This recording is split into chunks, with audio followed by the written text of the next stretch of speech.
Hello and welcome to the Museum of Jewish Heritage, a living memorial to the Holocaust.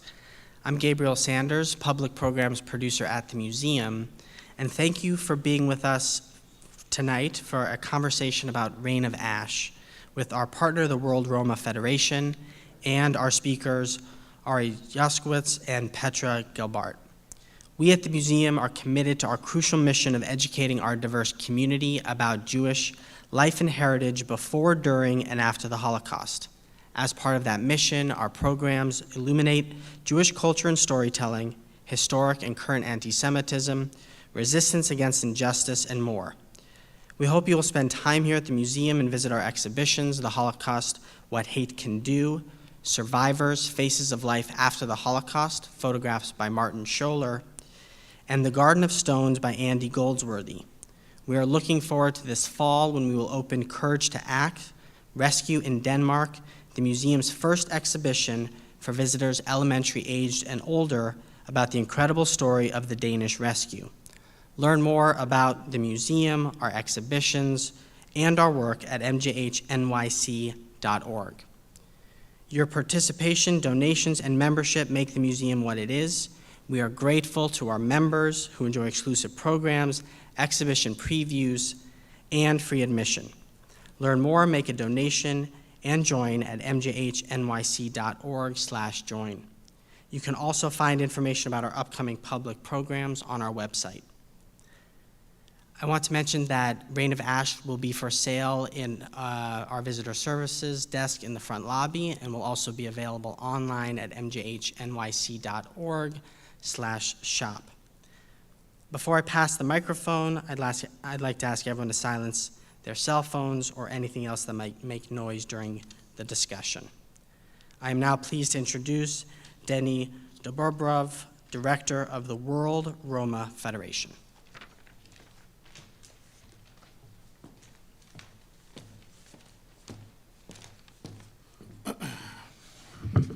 Thank you, Gabriel.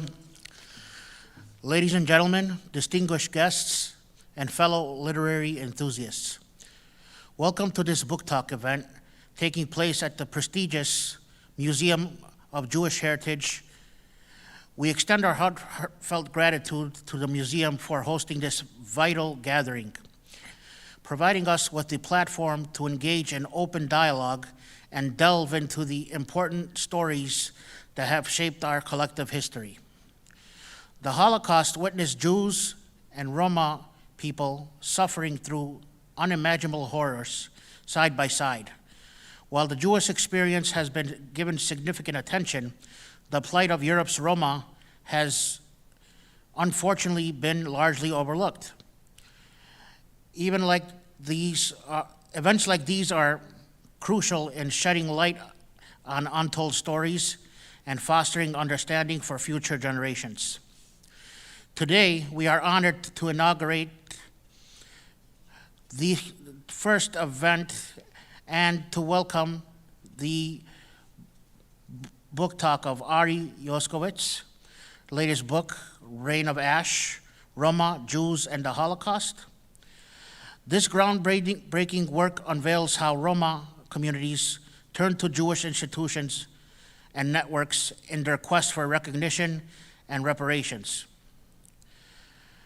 This narrative serves as a reminder that solidarity is essential for healing, understanding, and progress. We are privileged to have with us two esteemed speakers who will engage in a stimulating conversation about this significant topic. Please join me in welcoming Ari Joskowicz, Associate Professor of Jewish Studies, History, and European Studies at Vanderbilt University, as well as Dr. Petra Gelbart, a grandchild of Roma Holocaust survivors, ethnomusicologist, music therapist, and active member of several Romani organizations. Let us embark on this enlightening journey together and strive to create more opportunities for such conversations in our pursuit for truth and justice. On behalf of the World Roma Federation, thank you all for your presence tonight, and thank you for watching us online.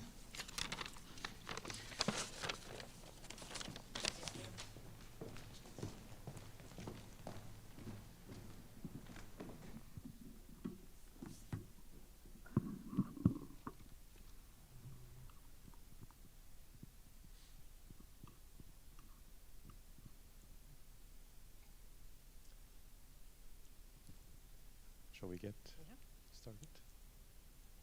Would you like to start the conversation? Sure. Hi, thank you for coming. So I was just telling Ari, it is such an honor to be able to discuss Ari's book. In the 25 years that I have been doing some part in Holocaust commemoration, trying to raise awareness of the Romani Holocaust, we have never had an ally quite like Ari. No, it's true, because nobody's really taken the time to put together an entire monograph really looking at these issues, not primarily in the historiography of the history of the Holocaust itself, but looking at the subsequent historiography and the commemoration efforts. And so, yeah. Thank you so much, Ari. Oh, well, I'm delighted, and and I think we wanted to start this evening talking a bit about who Roma are for people out there, and how just basic terminological questions as well. Roma are an incredibly diverse population. They are geographically diverse across Europe, United States, Latin America, a diaspora in a sense, like Jews, a transnational minority, the way they would self-define, have different religions, whether various Christian denominations from Protestant, Catholic to Orthodox, as well as Muslims, and various denominations within it. So we are, so in writing a book about, I guess the book has disappeared from behind us, but in writing a book, the fascinating thing is to write about Jews who are diverse, but Roma who are perhaps even more diverse. Yeah, I really like to draw parallels for people who haven't met any Roma, or who probably have but don't realize they have. People think they have an image of, quote unquote, gypsies. Sometimes that has to do with nomadism, caravans, things like that. There's a reason for that, because a lot of the popular culture that we have in America is obviously in the English language. It's based in the English language, and Great Britain has the English language and also has historically actual traveling Romani people, not so much anymore. But the rest of Europe, we're really looking at several hundreds of years where most Roma have been settled. So, even though the visible Roma and the Roma in movies and books and all of the popular culture are the ones in caravans, really by numbers, you're looking at a lot of Roma who have just been settled in the same place, maybe on the outskirts of a town, in ghettos, or just kind of spread among the population. But where I think the parallel really should be drawn between Roma and Jews is that we are just as stratified in terms of socioeconomic stratification. We have different levels of education, and we definitely have very, very, very different cultures, ideas about religion, ideas about ritual purity. So the same way that you have Jews who keep strict kosher, Jews who are atheists, Jews who are somewhere in between. There are Roma who are very serious about ritual purity codes, Roma who've never heard about ritual purity codes, and everybody in between. And that really makes for a plurality of cultures, as Ari was saying. And the interesting thing, I mean, we were discussing in preparing this, what one wants to introduce about the topic. In writing a book about Roma and Jews and the Holocaust, the fascinating thing for me is also that there is a big asymmetry here. There are fundamental differences between Jews and Roma, and the first to notice is that Jews don't usually need an introduction in the contexts where I teach, at least. When I teach the Holocaust, the basic introduction of where are Jews, who are Jews, is sort of a given, whereas the question of who are Roma, what have they been called in the past, and the diverse things they will also call themselves, that is something that actually needs a fundamental introduction, which I guess gets us sort of to the heart really of the asymmetries that have made it difficult for people to talk about the Romani Holocaust in various contexts. Although I just thought of something. I mean, we are saying this from the position of being in New York City, right, and of being sort of urban people. There are plenty of people in the world who have no idea who Jews are, right, and who literally, like, think Jews have horns, and right. So, like, I think it's not even that different. It just depends on where you are. And if we were in Europe, you wouldn't really need to introduce Roma the same way, right?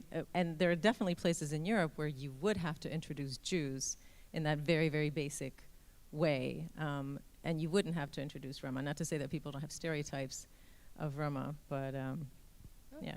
Interesting. I mean, the thing about, so as somebody trained in Jewish history, also,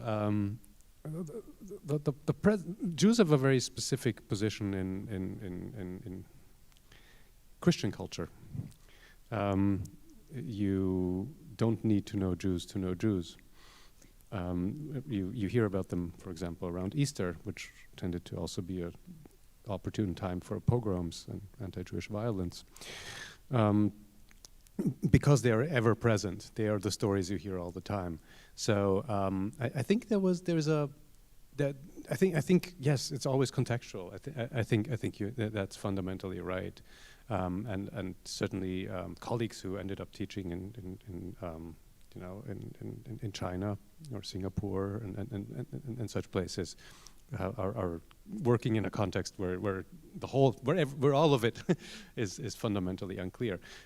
In most places that also have structured how we think about the Holocaust, where this topic is absolutely central, I would say people are very familiar with Jews, at least as victims, if not as living Jews. I mean, I think that's true too. I mean, it's there's a book out now, I think, People Love Dead Jews, and there's an aspect indeed of that, where the knowledge is about their destruction often more than their, perhaps not in New York, but more about their destruction than their life. I think fundamentally, if I teach about Roma, there's a fundamental question, if these people who were called gypsies, if they actually exist, if they are just from fairy tales, or if they are living beings. Or if it's a lifestyle, right? And Lifestyle. And I mean, in fact, I think some of the, whether it was willful or just an accident, but some of the historiography of the Holocaust, this idea that Roma and Sinti were persecuted for social reasons rather than racial reasons, it really plays into that idea that it's a lifestyle, that you can choose to, quote unquote, live a gypsy lifestyle, right? And one of the things that I find fascinating in, again, more than 2 decades of just listening to people talk about the Holocaust and just kind of throw out the names of different groups and different experiences and, erase some and put others into the forefront, is people really seem to forget very easily that there were Romani and Sinti children who were murdered en masse. And I almost feel like somehow those of us who have tried to, make this be better known, like we should spend more time just putting that, as awful as it is, in the forefront, right? Because the minute you make people realize that, you can't say it's because of what they did, even if all the adult Roma were, thieves and whatever that they were accused of doing, right? Anyway, that's a tangent, but. Yeah, no, I mean, I think,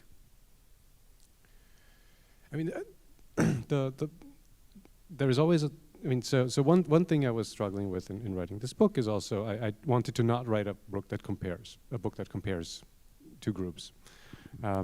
It's a book about the relationship between two groups instead. And in a sense, that's also an attempt to overcome the tendency to think in these, in grand theories that usually end up actually, historically at least, making the Romani genocide the lesser genocide. The grand theories of basically what are the dynamics that lead to this. So the Jewish genocide does have unique elements, I think, to it. What they share is the racialization and precisely the successful or partially successful attempt to murder whole families and the whole group. And within that, there are still some differences, and these differences actually mattered a whole lot as people started to think about it. The emphasis with Jews starting in the early 20th century, really, but in late 19th century and early 20th century, is on Jews and political power. Jews as a political force that is conspiring and needs to be challenged, as a political force, which made it a central redemptive element of the Nazi regime as well, and which is different from the Romani genocide, which tends to follow a different pattern, which is in a sense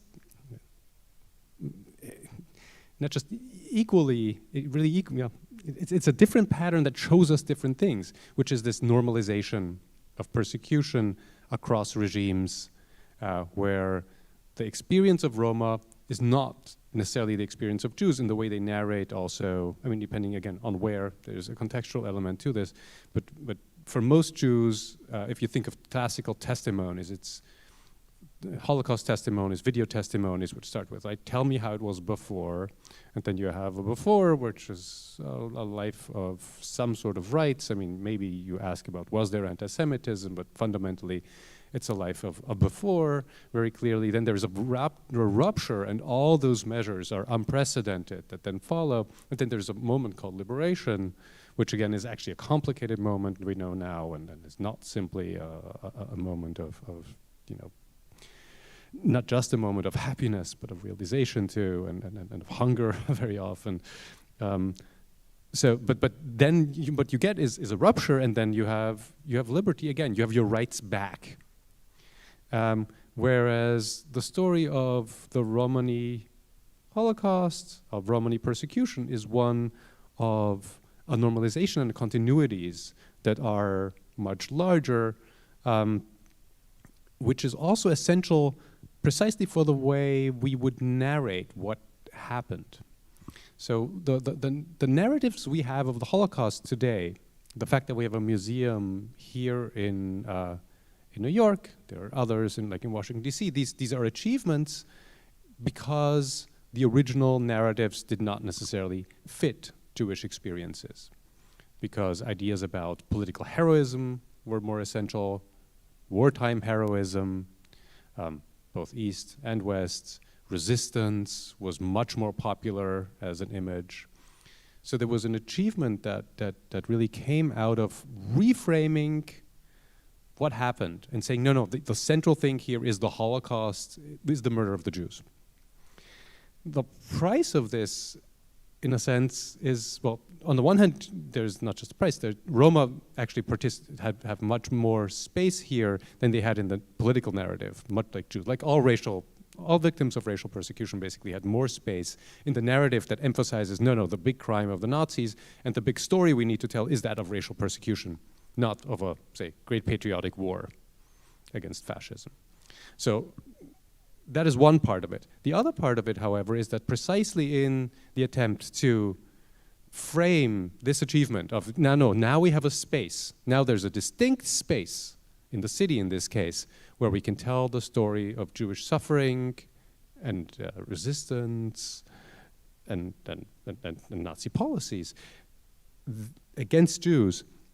There's also not necessarily an obvious space for Roma. So the achievement itself sort of, and it felt for a very long time, I think, for a lot of Jewish representatives, like you're giving up that achievement. If you're now letting in Roma into the narrative, that big achievement, which was a struggle, could be somehow lost. And that narrative focused on the things that were unique about the Jewish experience. This particular targeting as political enemies, the particular chronology, the particular dynamics of Jewish persecution. So focusing on these was important.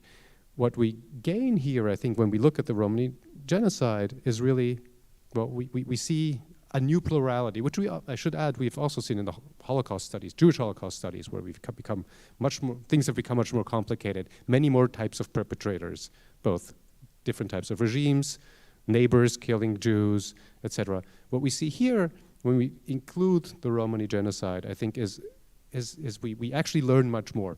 We actually, there is what I think was a model of competition in the minds of many, also scholars, I think can be rephrased today as a model of thinking about different parallel genocides that actually that actually adds something. It's both about, I think it is about justice as well. I think it is about justice for the people persecuted, and I think there's an incredible intellectual gain that we get out of thinking beyond the frame that indeed has been a struggle to establish, but that now also creates new exclusions. And I think a really tremendous pedagogical gain, right? Because, as you're talking, I'm thinking of these particularities with these narratives, right? So one of them is the iconography of, the propaganda posters, right? Things like that. That's such an important, piece of history to teach middle schoolers, high schoolers, college students. There was no parallel iconography. There was no real propaganda against Roma because you didn't need it. But also,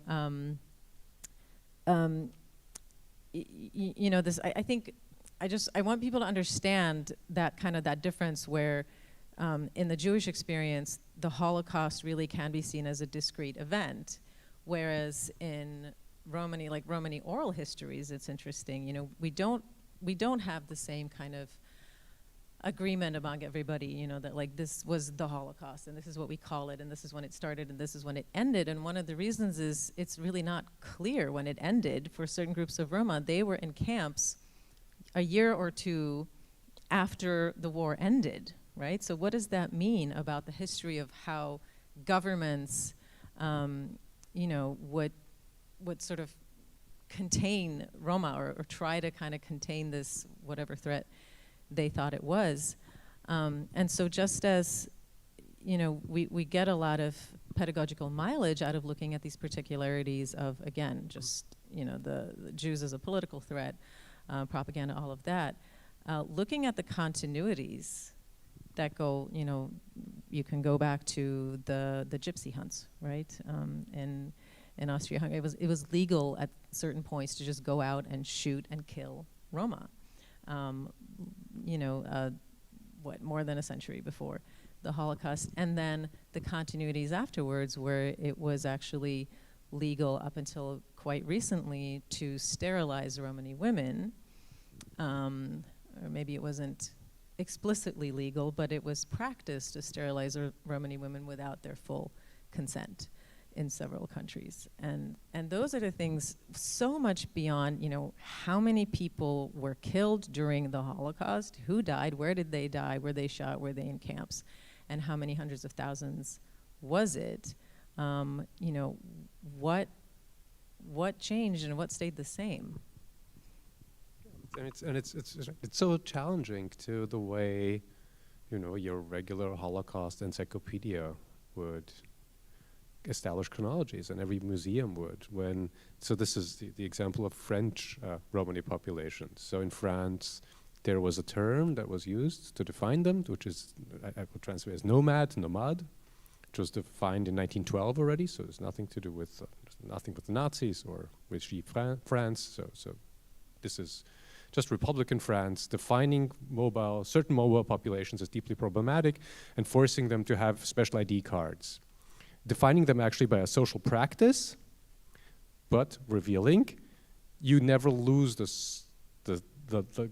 so technically they said, no, this is nothing ethnic, this is just people moving around. Except if you stop moving around and you're the child of a nomad, you're still a nomad.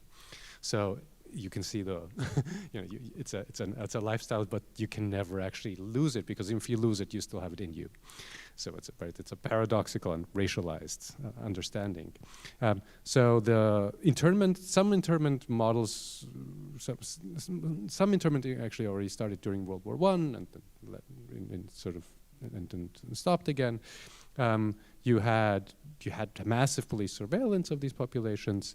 You get internment eventually in France, in camps that are run by the French state. So the prefecture, the prefecture is in charge of these. So the people who are interned here don't see German soldiers ever, or German SS, or any other units. They are seeing French police forces, gendarmerie. And eventually, many will be liberated actually before what we would call liberation. They don't wait for the Americans to liberate them. Whereas others will stay in the camps till 1946. And most of the parts of France here are already liberated in 1944. So you have others who are simply left there. Which is right. It's something you don't see with Jews. Another thing that I found fascinating when I was researching this book is, and just some of the things that where you understand that there's a completely different situation. One thing is, in the post-war period, the Bavarian parliament had a debate about what to do with all sorts of vagrants, gypsies, and asocials. Those were their terms. And they had a proposal in 1947 or 48. They said, well, we need to deal with these problematic populations. We're going to ask the American, our American occupiers, whether we could please have back Dachau, the camp Dachau, to reopen a concentration camp for these types of people. And this went through unanimously through the Bavarian parliament. You cannot imagine something similar happening in regard to Jews, I think. That's a really good point. I want to put a parenthesis just because I feel we did skip over one really important thing in the introduction, and there are people in the audience who might not know. So when we're talking about, this kind of slippage between social groups and racialization, I often actually come across even people, who write about Europe as professionals, as academics, and they'll talk about racialization, and they'll talk about the racialization of Roma, which of course, yes, there is always a discursive process of making somebody racialized. But since I'm sitting up here and I am Romani, but I look very white, I just want to make it crystal clear that the absolute overwhelming majority of Roma do not look white. We came from India, our language is Indic, and therefore most of us look like we either just like one of my daughter looks like she just straight up just came out of India, yesterday, or some shade of brown, right? So when you're talking about just again, making laws, making decrees, and defining who is who and who gets to lose their nomad card or whatever, or just their general gypsy card, which was a similar situation in the Czech Republic, whether or not they were itinerant or settled at a certain point, it was almost always very easy to spot the Romani family because of the actually brown skin. And in terms of the continuity now, when people go to, especially Eastern Europe, you don't even have to be Romani to be subjected to anti-Romani racism. You can actually be, Indian or Persian, and people just mistake you for a Romani person. I hear this from people all the time who are not Roma but who have brown skin and aren't sort of obviously of African descent or something like that. And there's a lot of racism that they experience because people assume they're Roma. Would you say it's fair to say that, we have sort of two dynamics, right? One is that you can be profiled and stereotyped, stigmatized based on appearance, and that means you're whatever Pakistani immigrant suddenly becomes Romani and is discriminated because of that. But the other side of it is also, which we know from studies of race also in the United States and in other places, is that there's an incredible negotiation going on as well, and it's highly contextual. So, I mean, the identification in, say, I'm originally from Austria.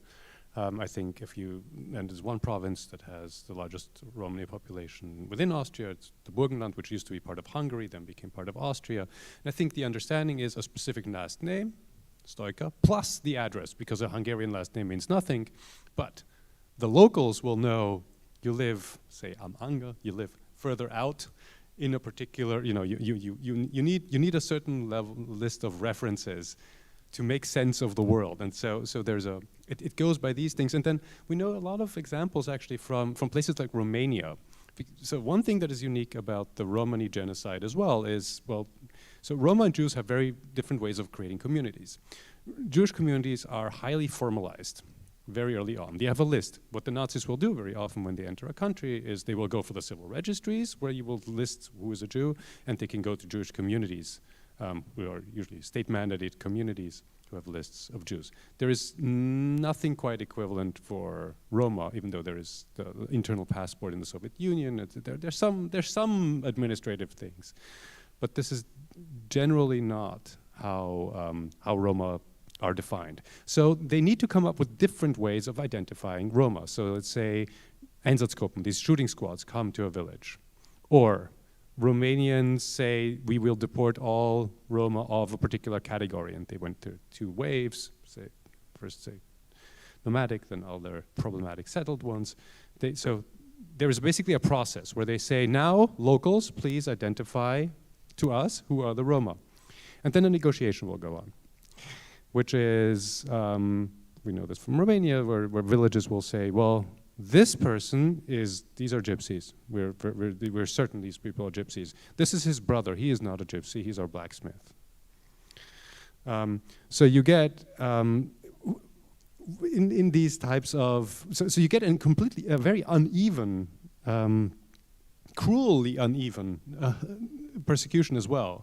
And in all of this, we can see both that race, yes, it works sometimes with these types of phenotypes, if you want, or like appearances of people and what people think these appearances mean.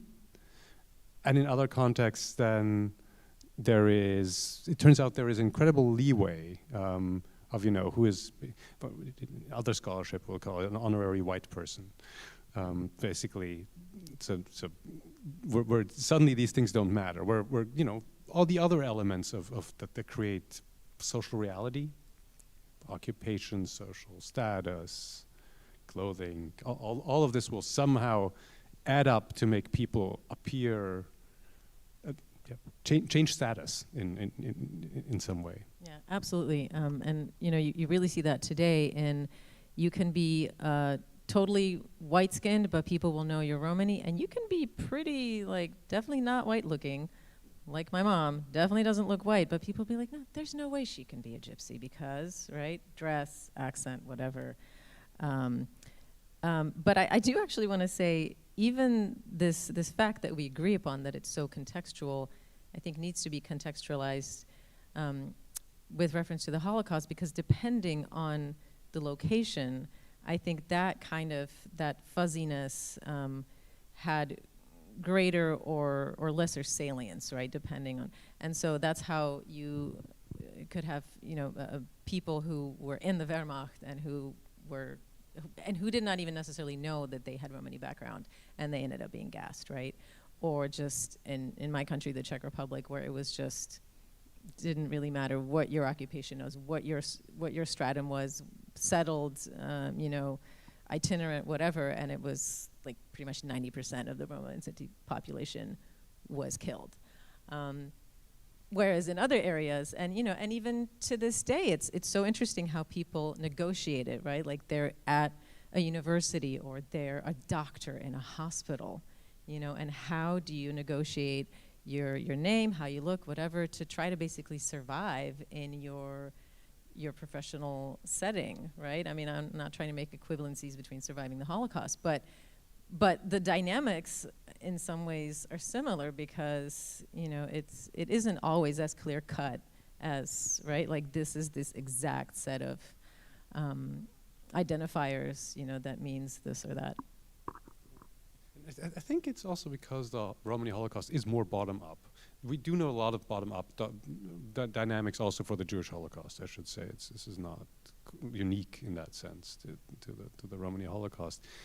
But the fact that you have so many different administrative traditions going into this matters. So Roma, basically when the Nazis arrive, whatever way they arrive, at the door and say, now give us your gypsies.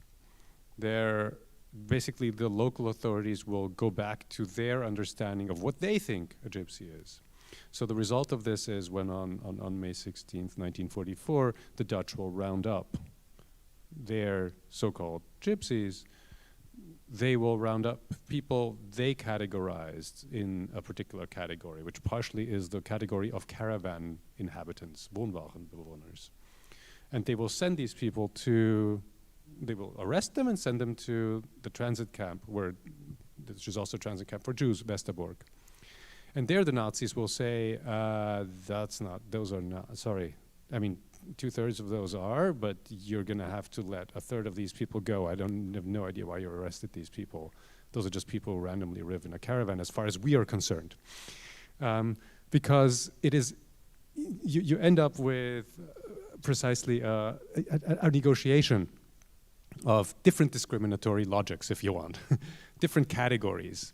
And you see that in a lot of different places. You see it a bit less where the Nazis are themselves more directly involved, so this includes of course, Germany itself, Austria, which will be annexed, and what Czech Republic becomes, so the Czech part of Czechoslovakia becomes the so-called protectorate, which is sort of under more direct German control. So those policies will be more like to the German policies than say the policies in other occupation zones or in the Allied regimes, Croatia or Romania, which have their own also murderous policies against both Jews and Roma. Yeah, and you really see the role of economic interests in this, right? So in Slovakia, whereas in the Czech Republic, almost all the Roma and Sinti died, in Slovakia, the overwhelming majority of them survived. We don't believe that would have been the case had the war gone on. The plan was the same, but you had a lot of ethnic Slovaks depending on Roma for cheap to essentially free labor where they would pay them in kind. And they needed them for their agricultural businesses, right? And so that absolutely played a role in who was shipped off first. And I mean, all of this, I mean, so for me, as somebody, so Petra speaking here as both partially her own identity and some things she studied. I entered this field 10 years ago as a historian who, studied the Holocaust, who was written about Jewish history. So for me, it was fascinating what it means to learn about these questions and to write a book that basically helps us understand how that learning process is actually at the core of how, in public, the Romani genocide is very often discussed. Precisely because the Jewish Holocaust is so centrally written with either by originally by Jewish survivor historians very often, eventually also by other groups, but eventually there's a turn to Jewish victim voices as giving a more authentic understanding of what happened during the Holocaust. And all of these sources, the survivors as historians, the survivors as sources for histories, basically were in a situation where they knew very little usually about Roma.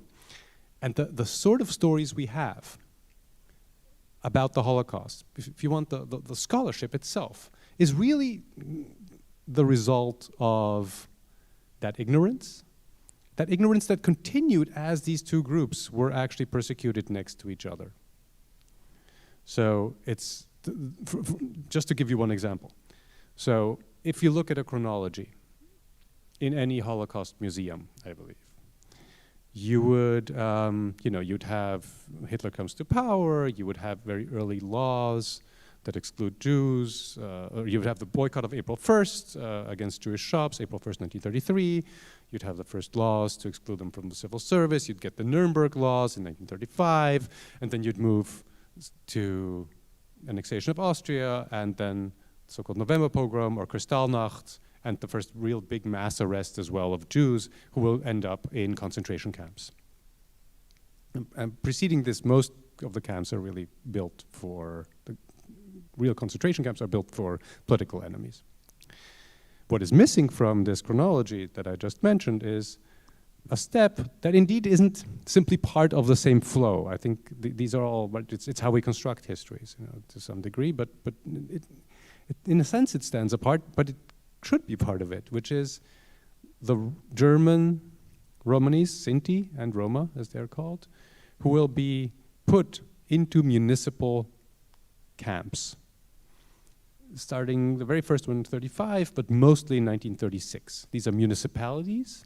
This is not the SS. This is the municipalities that establish camps on the outskirts of cities to isolate and police these populations, and these camps will then become part of the dynamics that would lead to genocide. So they're part of a larger. It's not an immediate. These people are not thinking at this point of genocide. They are thinking of isolation and following long-standing policies. But it will eventually facilitate, for example, the deportations to Auschwitz in 1943. Of Romani populations. Why is this not part of our history? Well, there are many reasons. There are perhaps conceptual reasons. One of them is if you look back at the years 1935, 1936, and you look at Jewish voices, and you look at Jewish reactions, the Jewish press within Germany, which is censored, the Jewish press outside of Germany, which has no problem about reporting about these things, these measures are not perceived as remarkable. They're not perceived, I would actually say. There's perhaps an individual article. Why? Because as far as most people are concerned, both most Jews and most non-Jews, that's just the sort of thing you do with these sort of people, I guess. There is an understanding, there's a normalization of those kind of internment policies or radical policies by municipalities to get rid of people, the riffraff. That's just how things are. And indeed, Jews would never end up in what was called the gypsy camp. They didn't have to fear they would end up in it. It is nevertheless part of the dynamic. We're nevertheless talking about the fate of these people whose lives are fundamentally disrupted. But it's when we start to understand the limited empathy, the limited understanding of each other that people had already during the event, that we can start to understand the way we've been writing the history of the Holocaust ever since. So for me, the task also of writing this book and the hope as we talk about these things in venues such as these is that we can really start to rethink fundamentally how we write the history of racial persecution under Nazism by reconstructing how these stories have been actually told out of a relationship that, however, remains under-articulated, remains invisible in most cases. Yeah, I think what I'm inspired to say at this point, as we talk about kind of to me, it's sort of like rewriting what's already been rewritten, right? Because from a Romani perspective, the history of the Holocaust has been rewritten, and it's written us out of it. And so, I have a very strong reaction to, whenever people talk about Holocaust denialism, and I'm always the person on Twitter saying, erasing Roma and Sinti from the Holocaust is Holocaust denialism. You are denying that this happened, or you're minimizing it, you're trivializing it, and all the same things that people say should never happen with the Holocaust in general, being understood as the Jewish Holocaust, being trivialized, minimized, twisted, whatever. That's exactly what's happened to the Roman and Sinti experience. But anyway, but what I was trying to say, I sort of lost my train of thought there. So as we kind of, do this rewriting, I think it's really interesting to note on these, face-to-face personal level that more often than not, if I meet with somebody who is Jewish or who has, some kind of relationship to the Jewish Holocaust and who, was raised like most people, just by whatever, the American education system or the European, really any education system that either didn't have Holocaust education at all or increasingly does have Holocaust education and just wasn't really told anything or anything of substance about Roma and Sinti. But when that person has that encounter, right, and realizes they are, speaking to somebody whose grandparents survived as Roma, the Holocaust, not always. I mean, I've had some terrible experiences with people saying, I don't care, right? But more often than not, that connection gets made. And then I feel like when we team up, it becomes such a more powerful message of, being against genocides, of being against all forms of discrimination and racism and, including anti-Semitism. And so it's sad that, some people just don't see it that way, and some people do continue to see it as a competition.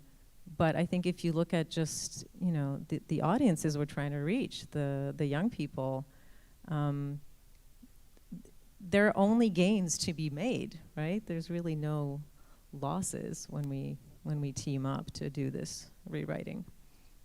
Yeah, no, I completely agree, and I also see it as a shift.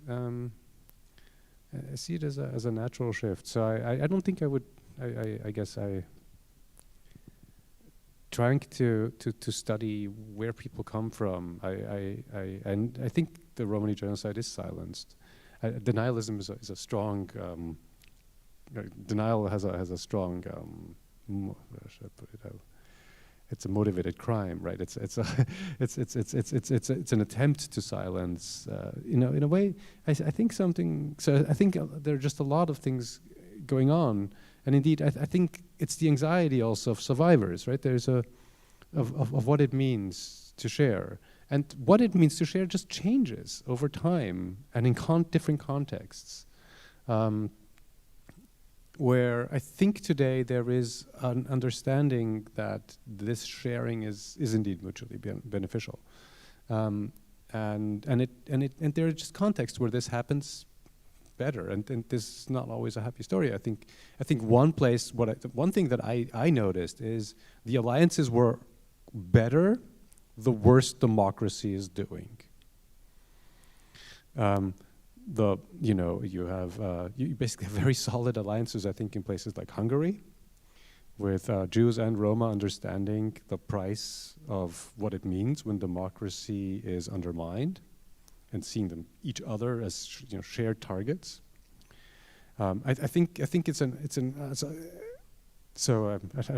don't know why I feel I need to turn the positive, which positive that I do see, into, but also, and it's a diagnosis also of, and I also like to generalize here. I also studied other groups' relations, and the striking thing is really that it's under particular pressures that solidarities among minorities work best, oddly.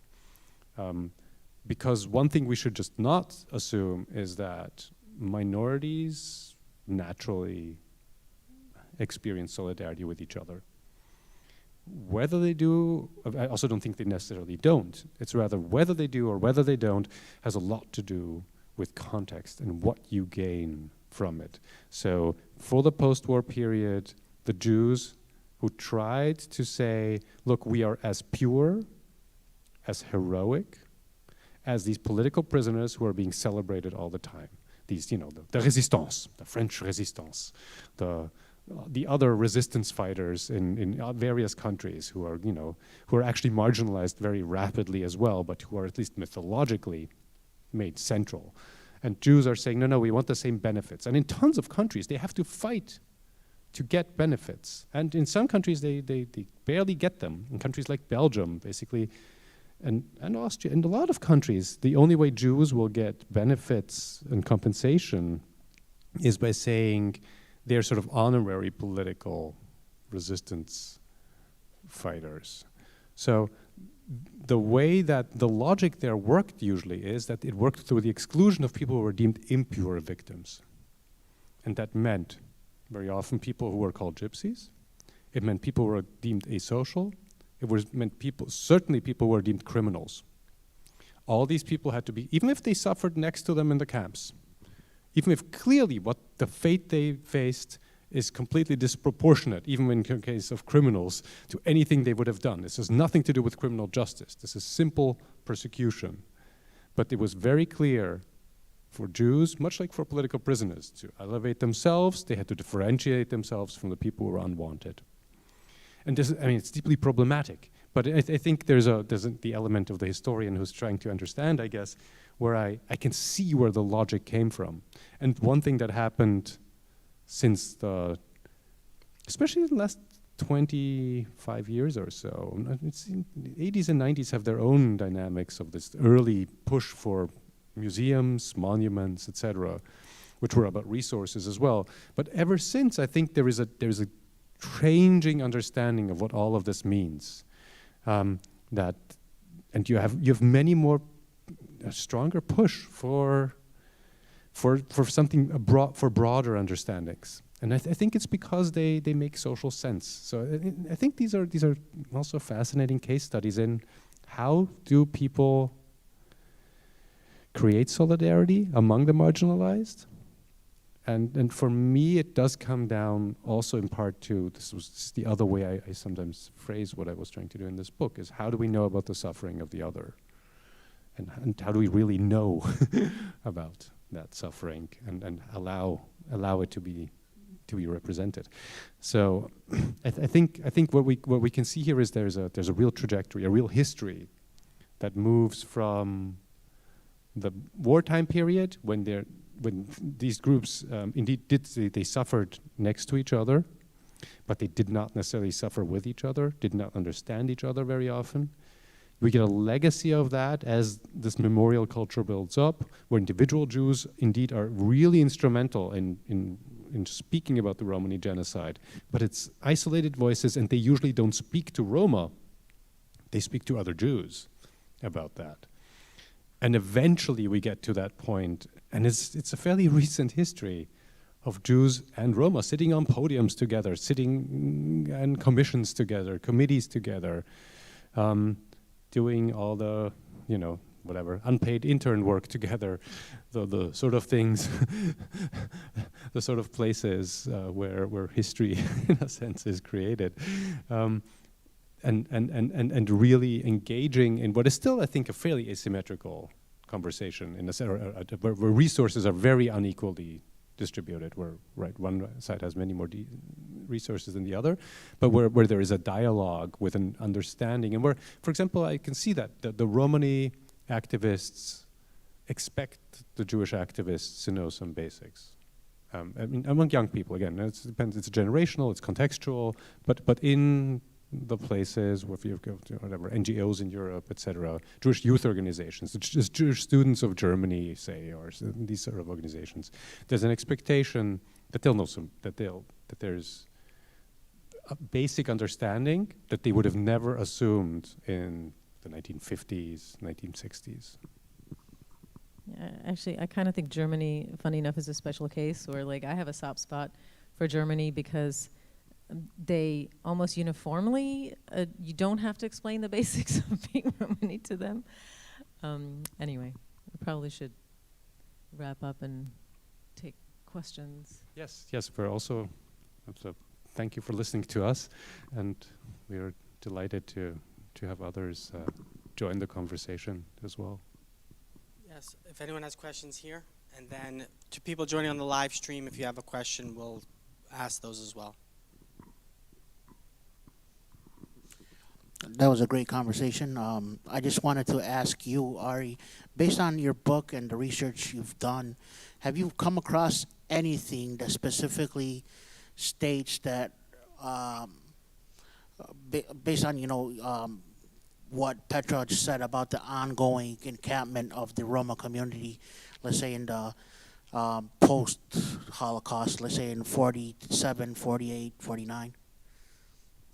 Yeah, I mean, it's sort of, I think you can see it actually even in the title of books that deal with France, where, so this is a specificity of the French case, where, you have to take a double take. It's like, it says 1939 to 1946, and you're like, wait, is that a typo? So I think that is clear. We've actually, the newer publications sort of add one more layer of infamy, if you want, of some kangaroo courts. That is of basically after liberation, there are people who claim to be members of the resistance who then kill Roma. Basically, the idea is now we're free. We can really kill or get rid of these pesky neighbors we wanted to get rid of. So there's I think there's an element of liberation for some people can also mean really continuing these policies. And I mean, in general, this is true for Jews and Roma. This is actually a commonality. As they were returning from camps, hiding, immigration, more in the case of Jews, they were not welcome back. That's true for both Jews and Roma, basically. Neither anti-Semitism nor anti-Roma sentiment ended with the end of the war. So on the ground, they kept facing the same type of social hatred. The major difference is the acceptance of administrative measures. Indeed, so this is what you're also getting at. So so what continues is the idea that the state still has to, if not in turn, as in France, monitor these populations and manage them specially. So even when in the 1960s, German prosecutors are trying to figure out what happened to Germans, Sinti and Roma, so German Romani populations in Auschwitz. And it's like basically they're interviewing them and they are trying to get convictions for especially two people who were Auschwitz guards and who are going to be put on trial. What do? How does a prosecutor find witnesses? Well, they have deportation lists. That's one thing, that they will do that for Jews too. Then they will go into an area, and when it comes to Roma, they will, or Sinti, they will go to the criminal police and they will ask for the local gypsy expert to please tell them where they can find the local gypsies. 1960, there are no Jew experts in the German police in the 1960s. Is utterly unthinkable, I think. That's not there's no such description of a position. So I think it's internment and all those series of other measures that one could include as policing and surveillance in the broadest sense that really continues. I think this is a really good place to insert that in the United States of America, in the 21st century, I believe there still are, gypsy crime units in American police departments. Correct. Again, something that is literally unthinkable for any other ethnic group. I mean, whatever group you want to insert blank crime unit for an ethnicity. And I mean, it's just in one of the Needham in Boston. This was when I was in grad school. I'm pretty sure it's still there. I mean, and they bragged about it in the Boston Globe. And I called up and I'm like, "How is this okay?" And of course, nobody will acknowledge from the police because there's no political pressure, right? Just one more. I'm not a historian, but in Slovakia, there's at least one work camp set up for Roma that continued to operate for some months after the war. And again, there was no sense of like liberation means you all get to go home now. Yeah, thank you. Actually, we hear about a lot of great stories about the books. We're really exciting to go through for the first page until for the last one. My own experience, actually, because I hear about a lot of great stuff, especially going for Burgenland back from all the Stoika is going to be coming through. Actually, we are a big icon for Chaya Stoika, who's been related for us, I believe. We don't need to introduce. And I believe pretty soon for the Austrian embassy, he's going to be do the exhibit in May 22, May 23. Definitely, I want to be go and to visiting by myself is the first time. Now, the back in a little bit for the books, we always said the Holocaust is not the memory, is a fact. Is a fact which one is always, for until now, it's a fragile for the Roma and the Jewish community also very well, because the hate speaking and also for by the lot of discrimination, isolation, this is all everything about for today. But back for 1944, May 16, the Roma resist is really honored to see how is the Roma has been resist for that days in saving 1,000 people life. How you see that and what do you think about like that? This event in particular? Yeah, he's talking about the Roma Resistance Day, that significant event, and what are your thoughts on that? Do you mean the May 16th? May 16th, correct. Yeah. So, yeah, I mean, that is one of those things that's had an interesting history as a movement, right? And in fact, I mean, I feel really odd speaking about it because a couple of years ago, I wrote about it in the Romani Press at the time, but the Auschwitz Museum actually put out on Romani Resistance Day, I don't know if you saw this, a statement saying it actually didn't happen at all, right? And to this day, because I'm not a historian, it's not going to be me, right, to go back and re-examine all these primary sources and, you know, secondary sources, whatever, to see, like, what are the different hypotheses here and what are the merits. So the way I'm sort of tentatively understanding Roma Resistance Day is, you know, it's commemorating, in the largest sense, an event, which is the Holocaust. It's commemorating all the various, I mean, yes, it's speaking about a particular event, which may or may not have happened in the way that we think it happened. To me, it also, though, commemorates all the other forms of resistance that Roma put forth during the time of the war and, you know, all the time since. And one of the things, you know, when you're talking about the narrative and this whole, you know, the glorifying of resistance fighters, it's amazing to me how you almost never hear about the pretty large number of Romani resistance fighters in Slovakia, you know, Yugoslavia, and it's one of those things that you'd think people would somehow, you know, grab onto in some way, and they don't for whatever reason. But yeah, so I don't know if that answers your question about Roma Resistance Day. I think that is something that we can do more with, right? To talk about resistance, and I think people do that. I mean, people have made it a symbol, certainly among activists and among, I think, a lot of the youth movements, to say, you know, there's just resistance as a concept, not just as a single event.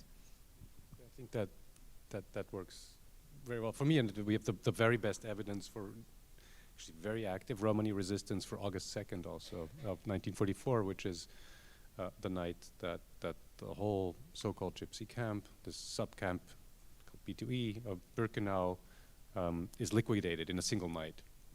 Where we now believe over, the same article actually also raised the number of our estimates to over 4,000 people were likely murdered in a single night, and we have strong evidence, I mean, clear evidence of the resistance of people, and actually this is also one of the strongest memories of Jewish victims, I should say, interestingly, who say this was the worst night of Auschwitz, the screams. Because you could hear it.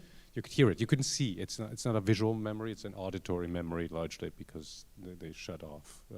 Everybody had to go into their hut, into their block. But it is an auditory memory, and it's a very, very strong memory, which is why even some Jews who are deported to the same section of Auschwitz after, one of the reasons why even those Jews who are deported after there are no more Roma in the so-called gypsy camp will say, I was deported to the gypsy camp.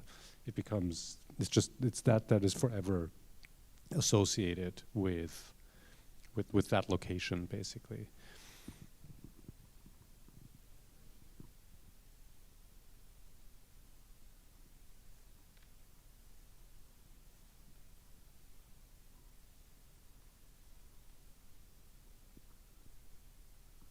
I have a couple questions. How were the gypsies treated in the internment camps? Were they work camps like the Jewish camps? Were they starved to death like many Jews were? Did they practice religion in the camps that they were in? There's a whole diversity of camps, I should say. So, I mean, one challenge of saying a word like Auschwitz is that it is multiple things. I mean, it is the reason we know so much about Auschwitz is that it is an extermination camp, as well as a labor camp. More than one labor camp, in fact. It's a whole series of labor camps, where some of the most famous memoirs, like Primo Levi's, come from Buna, from Auschwitz, Monowitz, Auschwitz III, which is a labor camp established with the money from industry. So you have very different types of subcamps here too. I would say so. The Romani population. So saying to Auschwitz doesn't necessarily imply any single particular type of treatment. What we know about the Romani camp in Auschwitz, just as one example, is that the men will have to do labor. In fact, Romani men will be forced to build the ramp that is open in May 1944, where Hungarian Jews will be deported. So the famous ramp where selections will happen.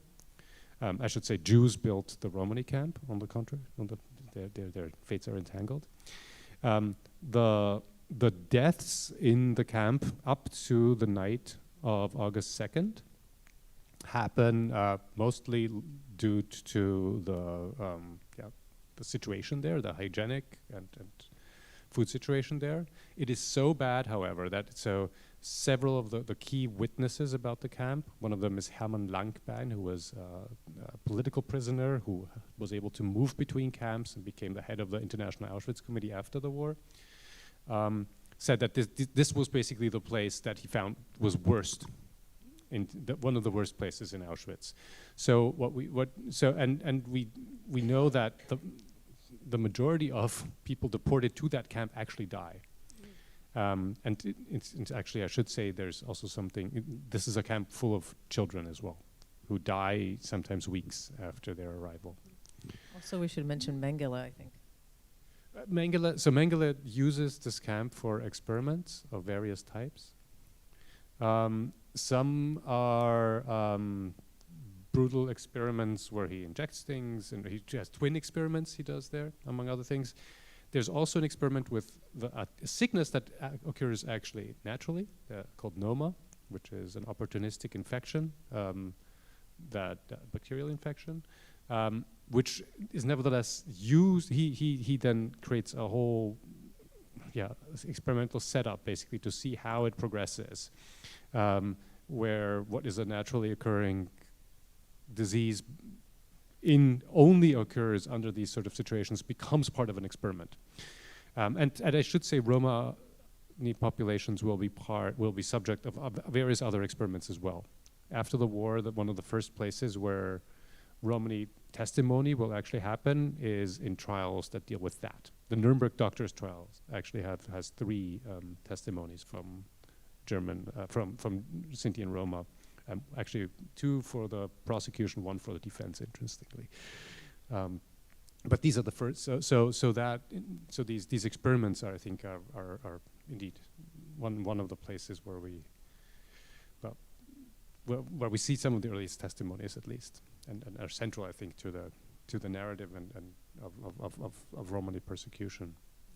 I mean, I think to answer the question generally, if you sort of go through and you read a whole bunch of testimonies of Jews selected, I mean, I don't want to say random, but, just sort of the available testimonies that one might readily access. And then you read testimonies, or in my own family, you hear them, that are not so readily accessible, but you also sort of more or less at random go through those. They're very similar, right? I mean, that's kind of my message for the past 25 years. That experience of being hunted, of being killed, of seeing your children killed, your grandparents, your parents, of being shot in the woods, right? I mean, it don't necessarily have the same, like, you know, percentage of this and that, or right numbers, or whatever, but that general experience of you know, being slated for extermination, men, women, children, everybody, in these different ways that happened in the Holocaust. I think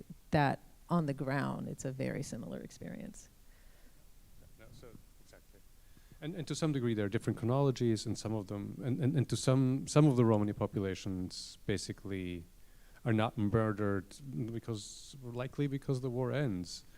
But so we do have Romani populations where 80% or more of the local Romani population dies, including Austria and Czech Republic would be cases like that. And I think there's an unevenness in it, but that's the same for Jewish Holocaust. After all, right? I think we have 80% of the Jews of the Netherlands dying, 25% in France. Very different numbers. Same.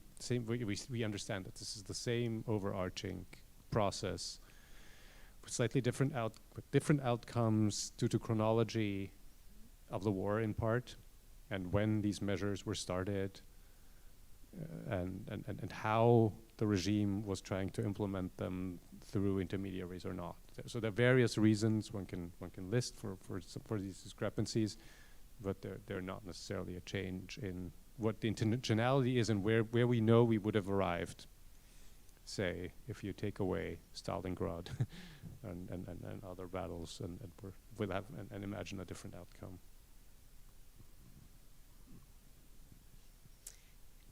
What is the present situation with Romas? Like, is it communicated through generations, so that if you have a child that's born, you tell your child that, you know, you're part of the Roma community, or, you know, like with Jews, it just gets communicated just from growing up or from religious school, or, you know, it's part of our educational system. You know, how is it communicated to the current generation of Roma descendants?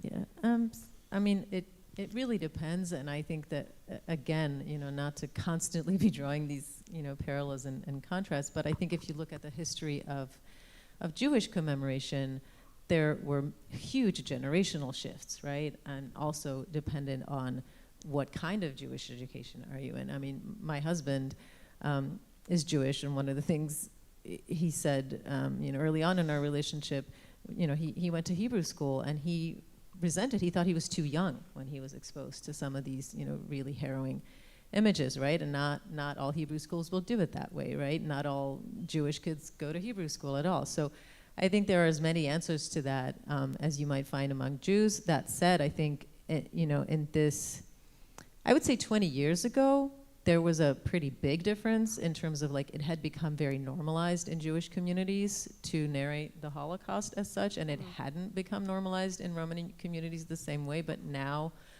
I would say Romani communities are very much sort of catching up in terms of, you know, the number of commemoration events you see, even the number of publications, the number of Roma getting college degrees and advanced degrees and engaging with historiography of the Holocaust even. I mean, it's tiny, but it's certainly a lot more than you had 20 years ago. And I think so in that sense, it's kind of following the general trajectory of moving from this sense of, you know, a lot of taboo and shame to really reclaiming that history and, you know, and doing all sorts of things with it, right? It gets reflected in the arts in Romani, not just the actual Holocaust songs that are passed down from the Holocaust. And again, this is something that happens in my family, but then you have avant-garde Romani artists who will do things visually and musically and theatrically to do this commemoration.